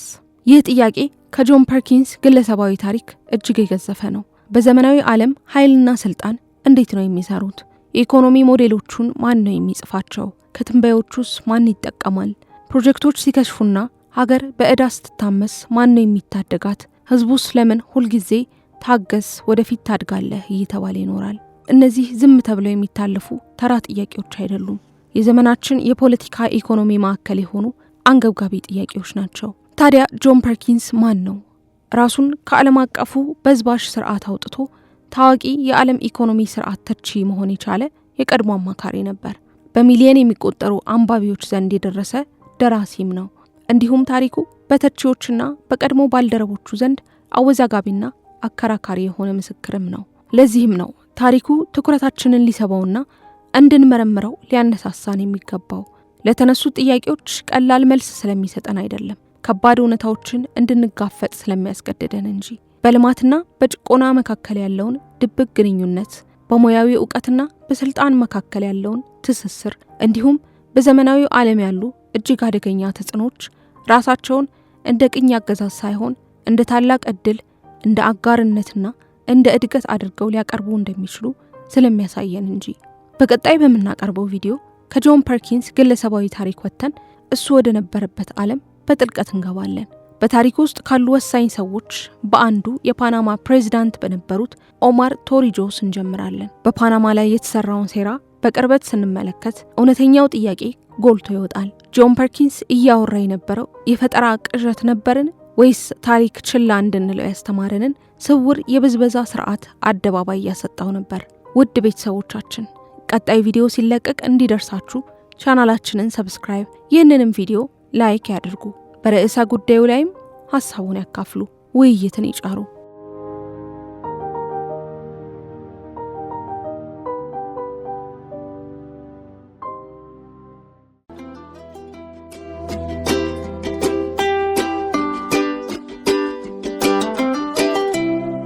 ተመልሰን መጣን። አድማጮቻችን ልብ የሚያንጠለጥል ታሪክ ሰማን። ከዛ ደግሞ ልብን ራስ የሚያደርግ ቆንጆ ሙዚቃ አዳመጠን። አሁን ደግሞ በታሪክ ወደ ኋላ ደርደር ልንል ነው። በሳምንቱም በታሪክ ሀኒ ምን ይዘሻል? በዚህ ሳምንቱም በታሪክ ጉዳይ እንግዲህ ከጦርነት ጋር የሚገናኝ አንድ ታሪክ ነው ይዤ ለመምጣት የሞከርኩት። ማርች 29 1973 ዓ.ም የዩናይትድ ስቴትስ የመጨረሻዎቹ ተዋጊ ወታደሮች ከቪየትናም በይፋ የወጡበት ቀን ነበር። አሜሪካ በቪየትናም ጦርነት ውስጥ በጣም በሰፊው ኢንቮልቭ ታደርግ እንደነበር ወይም እጇን ታስገባ እንደነበር የሚታወቅ ነው። ታዲያ ይህ ቀን የመጨረሻ የነበሩትን ወታደሮቿን ከዛች ሀገር ያስወጣችበት ቀን ነበረ። ይህ ከመሆኑ ከሁለት ወራት በፊት ግን በጃንዋሪ 1973 ላይ የፓሪስ የሰላም ስምምነት ተፈርሞ ነበር። ይህ ስምምነት ሰላም እንደሚያሰፍንም ቃል የገባ ስምምነት ነበር። የተኩስ አቁም እንዲደረግ ሁሉም የአሜሪካ ኃይሎች በ60 ቀናት ውስጥ ከቪየትናም እንዲወጡና የጦር እስረኞች እንዲፈቱ የሚጠይቅም ነበር። ታዲያ ይህ ቃል በ1973 ማርች 29 ቀን እውን ሆነ። የመጨረሻዎቹም አሜሪካውያን ወታደሮች ወጡ። በተመሳሳይ ጊዜም የአሜሪካ የጦር እስረኞች ተፈተው ወደ ቤታቸው ተመለሱ። ከ10 ዓመታት የቀጥታ ውጊያ በኋላም አሜሪካ በጦርነት ውስጥ የነበራት ተሳትፎ አከተመ። ጦርነቱ ግን አበቃ የሚባልበት ጊዜ ላይ አልደረሰም ነበረ። በሰሜንና በደቡብ ቪየትናም መካከል ያለው ውጊያ ቀጠለ። ከ2 ዓመታት በኋላም ሰሜን ቪየትናም ደቡብ ቪየትናምን ሙሉ በሙሉ ስትቆጣጠር ጦርነቱ አከተመ። ታዲያ መለስ ብለን ይህ ጦርነት ስለምን ነበር የሚለውን ካነሳን የቪየትናም ጦርነት የቀዝቃዛው ጦርነት ወይም ኮልድ ዋር አካል ነበር። ሰሜን ቪየትናም ኮሚኒስት ስርዓትን ትፈልግ ነበረ። ደቡብ ቪየትናም ደግሞ ሌላ የፖለቲካ መንገድ መከተል ትሻ ነበር። ዩናይትድ ስቴትስ ደግሞ ወደ ጦርነቱ የገባችው ቪየትናም ኮሚኒስት ከሆነች ሌሎች አገሮችም ይከተሏታል የሚለውን ስጋት ስለነበረባት ነው። ነገር ግን ጦርነቱ በረዥም ሂደት ውስጥ አልፎ ውስብስብና እጅግ አሳዛኝ ሰብአዊ ቀውስን ያስከተለ ነበረ። በሚሊዮን የሚቆጠሩ የቪየትናም ሲቪሎች የተገደሉበት፣ የሞቱበት፣ የተጎዱበትም ጦርነት ነበር። መንደሮች የወደሙበት፣ ቤተሰቦች የተለያዩበት፣ በሺዎች የሚቆጠሩ ወጣት አሜሪካውያን ወታደሮችም ከቤታቸው ርቀው የተላኩበት፣ ብዙዎቹ ደግሞ ዳግመኛ ወደ ሀገራቸው ያልተመለሱበት ጦርነት ነበር። በዩናይትድ ስቴትስ ውስጥም ህዝቡ ጦርነቱን የሚጠራጠርበትና የሚቃወምበት አጋጣሚዎች ነበሩ። ብዙ ሰላማዊ ሰልፎችም የሚወጡበት አጋጣሚ ነበረ። ታዲያ አሁን ላይ የጦርነት ወቅት ላይ እንደመሆናችን መጠን ከዚህ የጦርነት ታሪክ የቪየትናምና አሜሪካ የጦርነት ታሪክ የምንወስዳቸው እንደ ዓለም የምንወስዳቸው ትምህርቶች ይኖራሉ። ሀያላን ሀገራት ለአመታት ቢዋጉም እነሱ ያሰቡት ለውጥ ሳይመጣ ትርፉ ጥፋትና እልቂት እንደሚሆን መመልከት እንችላለን። በዚህ የሰሜን ቪየትናምና የደቡብ ቪየትናም ጦርነት አሜሪካ ደቡብ ቪየትናምን ስትደግፍ፣ ኮሚኒስት ነን የሚሉት ሰሜን ቪየትናሞች ደግሞ በሩሲያና ቻይና ይደገፉ ነበረ። ብዙ ሀገራትን የሚያካተተ ጦርነት ነበረ። ነገር ግን መጨረሻ ላይ ውጤቱ የሆነው ቪየትናም የኮሚኒስቷ ሰሜን ቪየትናም ደቡብን ጠቅልላ ይዛ አሜሪካ ያሰበችው ለውጥ ሳይመጣ ቀርቷል። ታዲያ ይህንን ታሪክ ያስታውሰናል። ማርች 29 1973 ማለት ነው። አዎ የአሜሪካን እና የቪየትናምን ጦርነት አወራሽን አንዬ። ግን ከዚሁ ጋር በተያያዘ አሜሪካ በተለያዩ ሀገራት የተለያየ ርዕዮተ ዓለም ወይም ደግሞ የፍልስፍና ባላቸው ሀገራት ይህ ሊሆን አይችልም፣ እንደዚህ ነው መሆን ያለበት የሚል ሀሳብ በመያዝና ጣልቃ በመግባት የተለያዩ ጦርነቶችን ስታካሄድ ቆይታለች። አሁንም እያካሄደች ነው ያለችው። እንዳነሳሽውም በታሪክ ውስጥ አሜሪካ ብዙ ወታደሮች የሞቱባት ታሪክ የኛው ታሪክ ይመስለኛልና ከ58 ሺህ በላይ ወታደሮች የአሜሪካ ወታደሮች ያለቁበት ጦርነት ነው የአሜሪካን የቪየትናም ጦርነት። 20 ዓመት ቀላል ጊዜ አይደለም። 20 ዓመት የዘለቀ ጦርነት ነበር እና ወደ 58 ሺህ በላይ ወታደሮች ህይወት ተከፍሎበታል። ከዛም ባለፈ ደግሞ በቅርቡ እኛም ታሪኩን የምናውቀው በአፍጋኒስታን በነበራት ጦርነት ውስጥ መጨረሻው ሳይፈጸም ሳይቋጭ ወይም ደግሞ የታሰበው አላማ ግቡን ሳይመታ አሜሪካ ከዛ ለቃ የወጣችበትና አፍጋኒስታን እስካሁን ድረስ ምስቅልቅል ውስጥ ያለችበት ታሪክ ያው የቅርብ ጊዜ ታሪክ ነው። እንደዚሁ 20 ዓመት የቆየ ይመስለኛል። ረጅም ዓመት ጦርነት ነው። ዲሞክራሲን አሰርጻለሁ በሚል ሀሳቢ ነበር አሜሪካ ወደ አፍጋኒስታን ጦሯን ያዛመተችው ከዚህ ከሽብርተኝነት ጋር በተያያዘ ነገር ግን ፍጻሜ ሳያገኝ የአሜሪካ ወታደሮች ለቀው የወጡበትን አጋጣሚዎች አይተናል። አሁን ደግሞ ከኢራን ጋር ካላቸው ርዕዮተ ዓለም ወይም ደግሞ የእስላማዊ አብዮት አገሪቷን መምራት የለበትም በሚል ሀሳብ ግጭት ውስጥ ገብተዋልና ብዙ ጊዜ መቋጫ የሌለው ጦርነት ማንሳት በራሱ ህዝብን ለችግር ለሞትና ለእንግልት መዳረግ ነው። ዓለምንም እንደዚሁ ማስጨነቅ ነውና ጣጣ ውስጥ ነው የሚከተው። በጣም ከባድ ነው። ከዚህ ጋር በተያያዘ የሆነች ቀልድ አይቼ ነበረ። ናይጄሪያ ብዙ አሸባሪዎች የተደራጁበት ሀገር ነውና ጥሪ ያቀረበ የናይጄሪያ መንግስትና አሜሪካ በቃ ወታደሮቼን እልካለሁ አለች ስትል በቲክቶክ ያየሁት ቪዲዮ ነውና ናይጄሪያዊ ነው እና አሜሪካን እያስፈራራ ነውና አሜሪካ እኛ አፍጋኒስታን አይደለንም እኛ የመን አይደለንም ምናምን ይላልና እኔ እንደውም ምንድን ነው ናይጄሪያ የተለየ የጦር መሳሪያ ሰራች እንዴ ምናምን አልኩ። ችግር የለውም ነይ ወታደሮችሽን ላኪ፣ እዚህ ስትመጪ ወባ አለ ኢቦላ አለ ምናምን አለ በበሽታው ወታደሮቹ ታሞ ይመለሳሉ ምናምን ብሎ እንትን አለና የሚገርም ግን ከዚህ በፊትም ይሄ በኮሎናይዜሽን በቅኝ ግዛት ጊዜ ምናምን ራሱ ቅኝ ለመግዛት ሲመጡ ምዕራባውያኑ እንደዚህ ወባ፣ ሌሎች በሽታዎችን መድኃኒት ፈልገውላቸው እንደውም ለአገሩ ሰው ራሱ መድኃኒቱን አግኝተው ራሳቸውንም ማከመው ምናምን ነበር የሚሄዱት አይደል? ያስፈራራቸዋል ብለህ ነው መስሎት ነው አልኩ እኮ እኔም እንደዛ ነው ያሰብኩትና በቃ ሱዚ ማሌሪያ አለ ምንም ችግር የለውም እኛ በጦር መሳሪያ አይደለም የምንዋጋው ከወታደሮች ጋር ምናምን እያለ ሲያወራ ነበርና አንዳንዴ ጣልቃ መግባትም ዋጋ ያስከፍላል። አድማጮቻችን ያላችሁ ትርታ ኤፍኤም 97.6 ላይ ነው። ፕሮግራማችን ደግሞ ሰዋሰው ቅምሻ ነው። ከሰዋሰው መልቲ ሚዲያ የተገኘ አንድ ሙዚቃ እንዲሁም ደግሞ ከሰዋሰው ፖድካስቶች ኔትወርክ የተገኘ አንድ ፕሮግራም ተገባብዘን እንመለሳለን። አብራችሁን ቆዩ።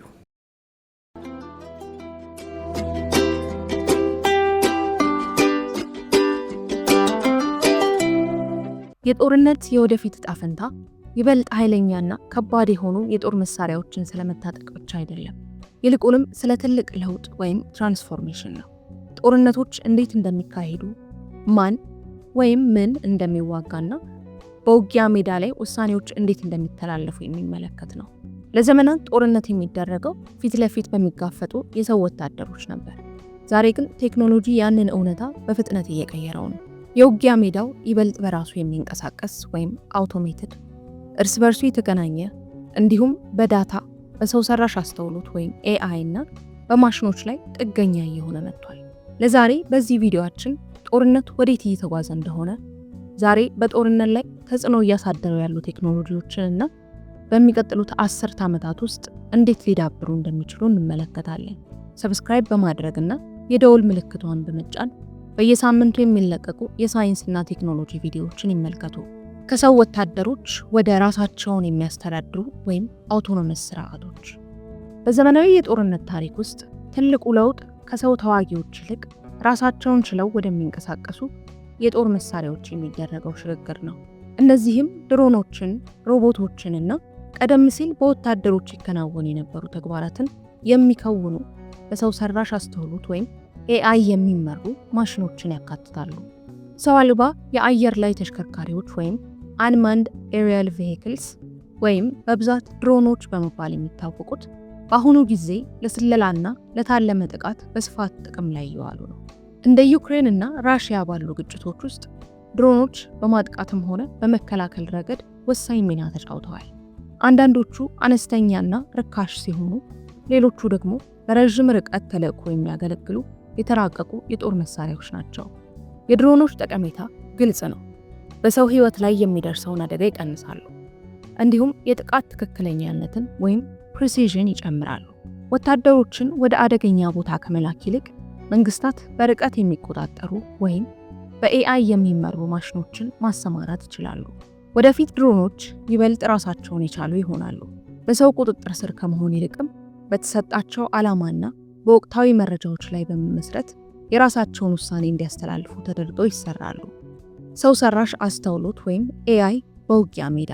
ሰው ሰራሽ አስተውሎት ወይም ኤአይ የወደፊቱን የጦርነት ዘይቤ የሚቀይር ዋነኛ ኃይል ነው። ኤአይ እጅግ በጣም ብዙ የሆኑ መረጃዎችን ከሰው በበለጠ ፍጥነት መተንተን ይችላል።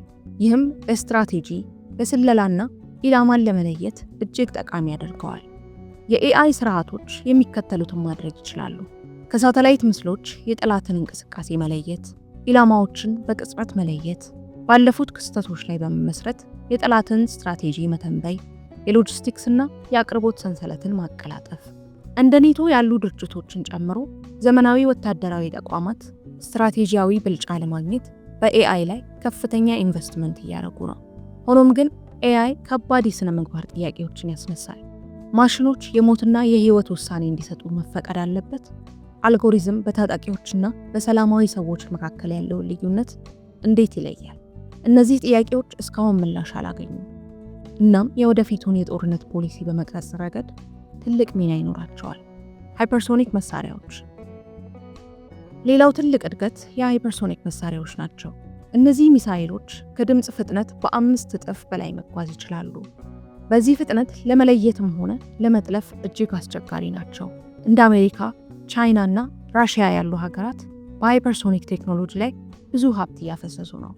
እነዚህ መሳሪያዎች የተለመዱትን የሚሳኤል መከላከያ ስርዓቶች በማለፍ ያለምንም ቅድመ ማስጠንቀቂያ ጥቃት ለማድረስ የተነደፉ ናቸው። እንደ ተለምዳዊ ባሊስቲክ ሚሳኤሎች ሳይሆኑ ሃይፐርሶኒክ መሳሪያዎች በሚበሩበት ወቅት አቅጣጫቸውን መቀየር ይችላሉ። ይህም መከላከያ ስርዓቶች ለማግኘት እንዲቸገሩ ያደርጋል። ስውር ወይም ስቴልዝ እና የማይታይ ውጊያ። የስውርነት ወይም ስቴልዝ ቴክኖሎጂ በዘመናዊ ውጊያ ውስጥ ቁልፍ አካል ነው። በስውር ቴክኖሎጂ የተገነቡ አውሮፕላኖች በራዳር ሳይታወቁ የጠላትን ክልል ጥሰው መግባት ይችላሉ። ለምሳሌ የB2 ስፒሪት አውሮፕላን በራዳር የመታየት ዕድሉ እጅግ አነስተኛ ነው። በተመሳሳይ የኤፍ-35 አውሮፕላን ስውርነትን፣ ፍጥነትንና ዘመናዊ የሴንሰር ስርዓቶችን ያቀናጃል። ወደፊት ይህ ቴክኖሎጂ በአውሮፕላኖች ብቻ አይወሰንም። በመርከቦች፣ በመሬት ተሽከርካሪዎችና በወታደሮች ላይም ተግባራዊ ሊሆን ይችላል። የሳይበር ውጊያ። ጦርነት ከዚህ በኋላ በአካል የሚደረግ ፍልሚያ ብቻ አይደለም። የሳይበር ውጊያ ከ5ቱ የጦርነት ዘርፎች አንዱ እየሆነ ነው። የሳይበር ጥቃቶች የሚከተሉትን ሊያደርጉ ይችላሉ። የኤሌክትሪክ ኃይል አውታሮችን ማቋረጥ፣ የመገናኛ ዘዴዎችን መዝጋት፣ የፋይናንስ ስርዓቶችን ማወክ፣ ምስጢራዊ የወታደራዊ መረጃዎችን መስረቅ። ከተለመደው ጦርነት በተለየ የሳይበር ውጊያ አካላዊ ውድመት ሳይኖር ሊከናወን ይችላል። አንዲት ሀገር ጥይት ሳይተኮስባት በመሰረተ ልማት ጥቃት ብቻ ልትሽመደመድ ትችላለች። ጠፈር፣ አዲሱ ስትራቴጂያዊ ግንባር። ጠፈር በፍጥነት ሌላኛው የጦርነት ቀጠና እየሆነ ነው። ሳተላይቶች ለግንኙነት፣ ለመንገድ አመላካች ወይም ጂፒኤስ እና ለመረጃ አሰባሰብ ወሳኝ ናቸው። የወደፊት ግጭቶች የሳተላይት አገልግሎቶችን በማቋረጥ ወይም በማውደም ላይ ሊያተኩሩ ይችላሉ።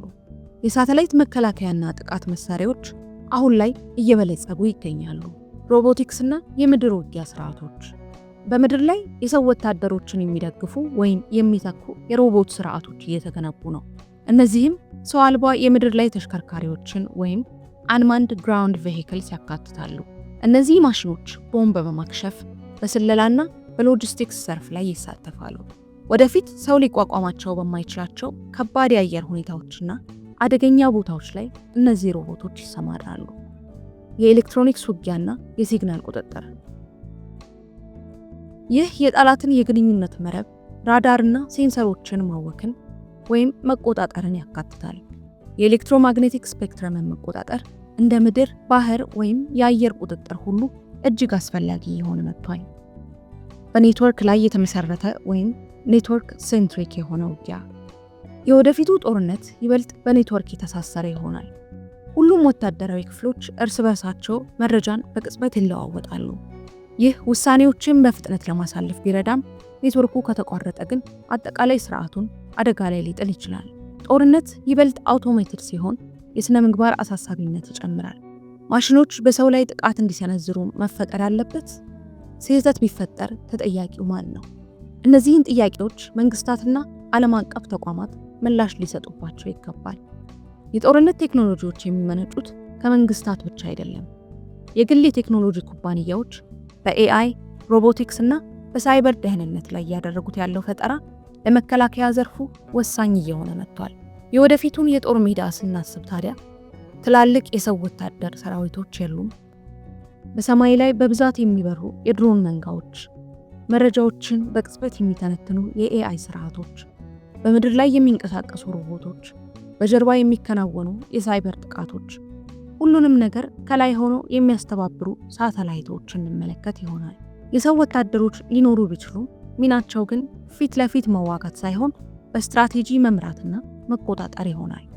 የጦርነት የወደፊት ዕጣ ፈንታ ስለ ከባድና ኃይለኛ መሳሪያዎች ብቻ ሳይሆን ስለ ስማርት ስርዓቶች፣ ፈጣን ውሳኔዎችና ጥልቅ የቴክኖሎጂ ውህደት ነው። ጦርነት ሁልጊዜም ከቴክኖሎጂ ጋር አብሮ ያድጋል። ከሰይፍ ወደ ጠመንጃ፣ ከታንክ ወደ ሚሳኤል፣ አሁን ደግሞ ከሰው ወደ ማሽኖች እየተሸጋገረ ነው። ቀጣዩ የጦርነት ዘመን የሚወሰነው በሰራዊት ብዛት ሳይሆን በስርዓቶች ስማርትነትና በመረጃ ፍጥነት ይሆናል። ላይክ፣ ሼር እና ሰብስክራይብ ማድረግ እንዳይረሳ። ሰላም ቆዩ።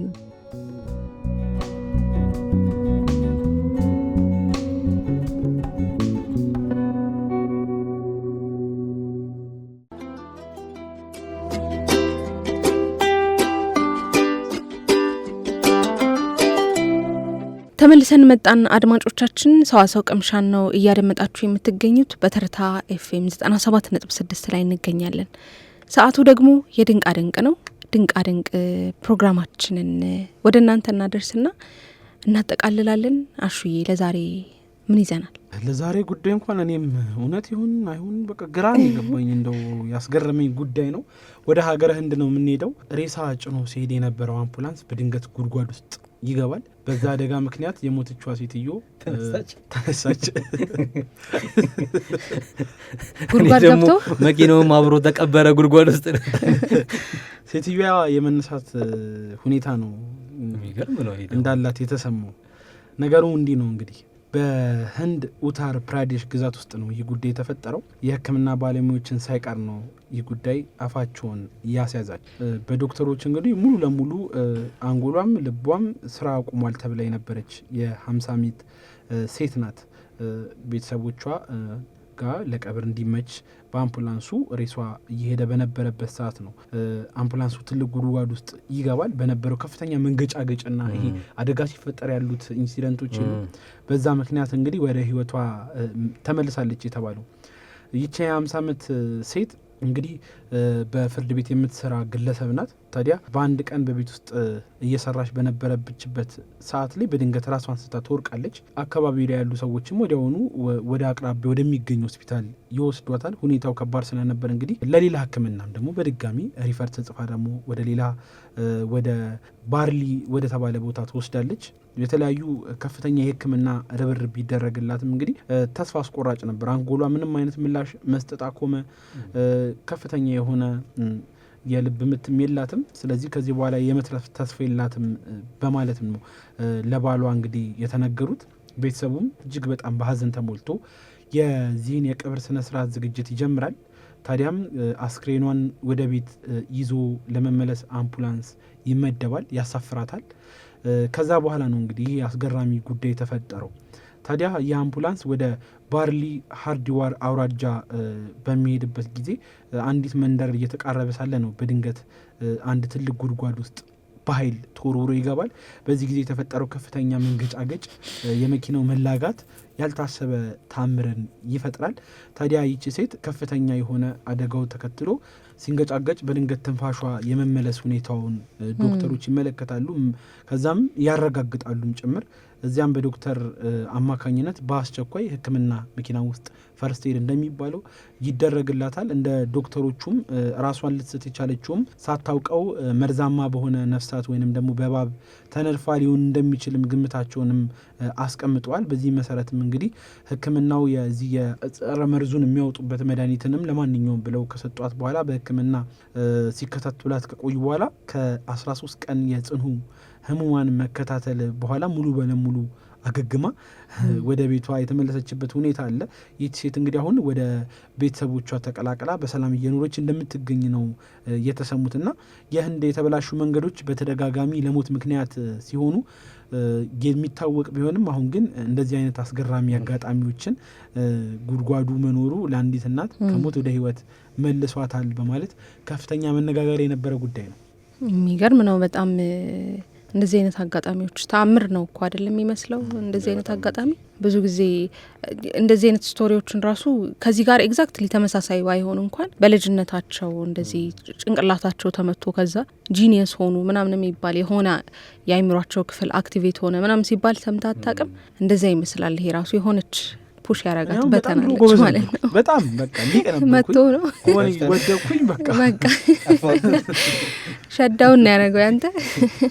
የሚገርም ነው በጣም አሹዬ፣ እናመሰግናለን። የሰዋሰው ቅምሻ ፕሮግራማችንንም በዚሁ እናጠናቅቃለን። አድማጮች እስካሁን ድረስ አብራችሁን ስለቆያችሁ እጅግ አድርገን እናመሰግናለን። ሳምንት በሌሎች ፕሮግራሞች ተመልሰን እስከምንገናኝ ድረስ መልካም ሳምንት፣ ሰላም ቆዩን።